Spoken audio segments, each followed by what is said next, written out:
लखनऊ में भाजपा नेत्री विद्या थापर ने प्रेस कॉन्फ्रेंस कर ममता बनर्जी सरकार पर तीखा हमला बोला है। उन्होंने दावा किया कि पश्चिम बंगाल में पहले चरण की 152 सीटों में से 110 से अधिक पार भाजपा की जीत तय है और 4 मई को दीदी की विदाई निश्चित है।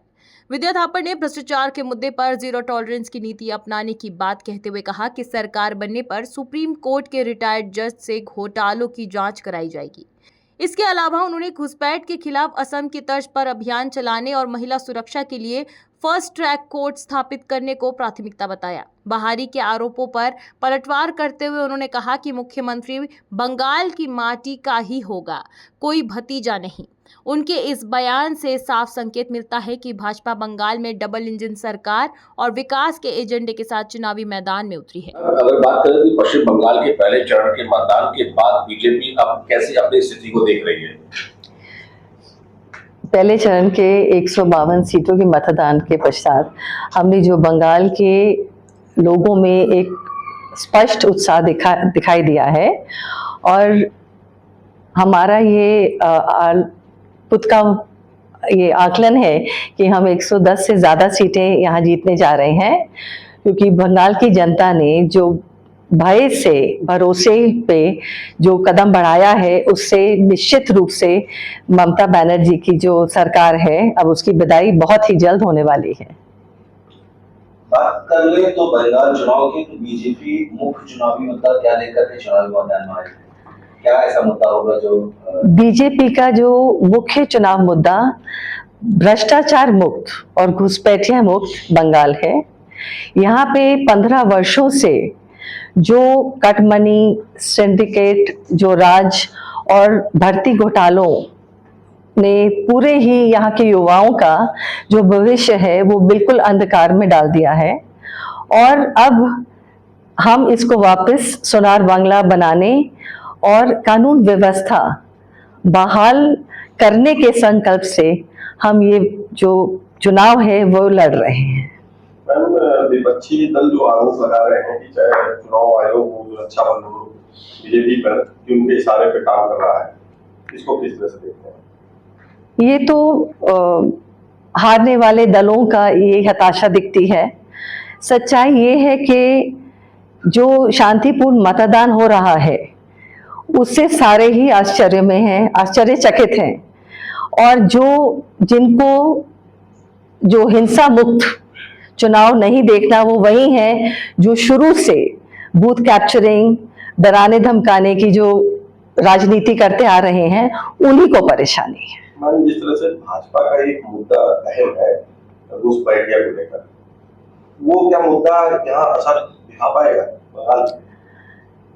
निश्चित रूप से अगर हमारी सरकार बनती है तो जैसे असम की तर्ज पर हम बंगाल में भी जो अवैध कब्जा हटाओ जो अभियान है उसको चलाया जाएगा और जो सारी सीमाएं हैं उनको पूरी रूप से हम सील करेंगे ताकि कोई भी घुसपैठिया आके बंगाल की जो जमीन और संसाधनों पे अपना कब्जा ना जता सके। भ्रष्टाचार की अगर बात करें तो इस मामले को लेकर क्या कार्रवाई होगी? हमारी सरकार के आते ही सुप्रीम कोर्ट के रिटायर्ड जज के एक विशेष कमेटी को हम स्थापित करेंगे ताकि जितने भी घोटाले टीएमसी सरकार ने किए हैं उनकी पूर्ण तरह से जांच हो सके और जो ममता बनर्जी ने जो लोगों का पैसा लूटा है अब उसका उनको एक एक हिसाब देना पड़ेगा और जैसे मोदी जी कहते हैं भ्रष्टाचारी नहीं बचेंगे, ये मोदी जी की गारंटी है। टीएमसी का कहना है कि बीजेपी बाहरी लोगों की पार्टी है, इसमें क्या कहते हैं? बीजेपी जो मुख्यमंत्री बंगाल के बनेंगे वो यहाँ बंगाल के माटी के ही होंगे, कोई बाहरी नहीं होंगे। वो बीजेपी के कर्मठ एक कार्यकर्ता होंगे जो पूरे बंगाल के संस्कृति और गरिमा को समझते हों। पूरे देश में महिलाओं की सुरक्षा को लेकर अहम मुद्दा है और खासकर पश्चिम बंगाल में उसको लेकर भाजपा सरकार एक अहम मुद्दा लेकर आई है, उस पर आपने क्या कहना है? जो संदेश खाली और जो आरजी कर मेडिकल कॉलेज की जो घटनाएं हुई हैं उससे बंगाल बहुत ही कलंकित हुआ है। हमारी सरकार शुरू से ही महिला सुरक्षा को प्राथमिकता देती आ रही है और आगे भी देगी। हम जैसे anti Romeo squad, fast track के जो कोर्ट्स हैं उनके साथ हम कोशिश हमारी ये जारी रहेगी कि हम पूरी तरह महिलाओं की सुरक्षा कर सकें और ऐसे सख्त निगरानी तंत्र स्थापित करें जिससे कोई भी अपराधी हमारी वहाँ की बहन और बेटियों पे कोई भी नजर आंख ना उठा सके।